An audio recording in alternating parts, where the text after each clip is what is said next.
উচ্চ মাধ্যমিক 2024 যারা দেবে সেই সমস্ত ছাত্রছাত্রীদের জন্য ইতিহাসের আমি এমন একটি সাজেশন এনেছি যেটা পড়লেই তোমরা 90% কমন পাবেই পাবে বড় কোশ্চেন থেকে। দেখো, প্রথম অধ্যায় থেকে রেখেছি জাদুঘর কাকে বলে, জাদুঘরের প্রকারভেদ আলোচনা করো। 2 নম্বর কোশ্চেন রেখেছি মিথ ও লিজেন্ড বলতে কি বোঝো, অতীত বিষয়ে মানুষের ধারণাকে এরা কিভাবে পরিবর্তন করে। এবং এক্সট্রা কোশ্চেন হিসেবে রেখেছি অতীত পুনর্গঠনে জাদুঘরের ভূমিকা আলোচনা করো।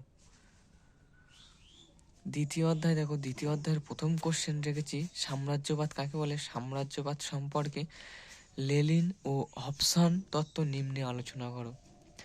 দ্বিতীয় কোশ্চেন রেখেছি দেখো ঔপনিবেশিক সমাজে জাতিগত প্রশ্ন ও তার প্রভাব। তৃতীয় কোশ্চেন সাম্রাজ্যবাদ বলতে কি বোঝো, সাম্রাজ্যবাদ উদ্ভবের কারণগুলি।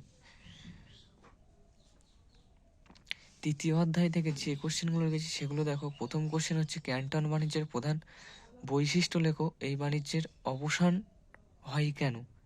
দ্বিতীয় কোশ্চেন রেখেছি ভারতের রেলপথ বিস্তারের কারণ ও ফলাফল আলোচনা করো।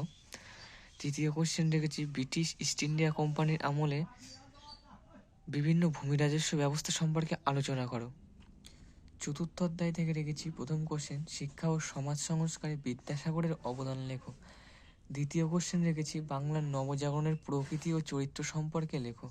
তৃতীয় কোশ্চেন রেখেছি অবশিল্পায়নের কারণ ও ফলাফল।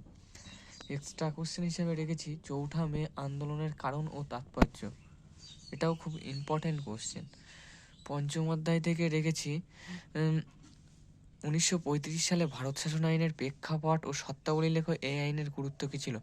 দ্বিতীয় কোশ্চেন রেখেছি জালিয়ানওয়ালাবাগ হত্যাকাণ্ডের প্রেক্ষাপট কী ছিল এবং এর গুরুত্ব আলোচনা করো। তৃতীয় কোশ্চেন রেখেছি লখনৌ চুক্তির সত্তাবলী উল্লেখ করো এবং এই চুক্তির গুরুত্ব লেখো। তারপরে ষষ্ঠ অধ্যায় থেকে রেখেছি ক্রিপস মিশনের প্রস্তাবগুলি লেখো, ক্রিপস মিশনের ব্যর্থতার কারণগুলি। 2 নম্বর রেখেছি 1946 সালের নৌবিদ্রোহের কারণ ও তাৎপর্য লেখো। তৃতীয় কোশ্চেন ভারত ছাড়ো আন্দোলন বা আগস্ট আন্দোলন টিকা লেখো, বিশাল ইম্পর্টেন্ট। এইগুলো করো, তোমরা 90% কমন পাবেই পাবে। আর তোমরা কমেন্ট করলে আমি অ্যান্সার কপি দেবো, আর আরও নতুন নতুন সুন্দর সাজেশানগুলো তৈরি করবো অন্য সাবজেক্টের।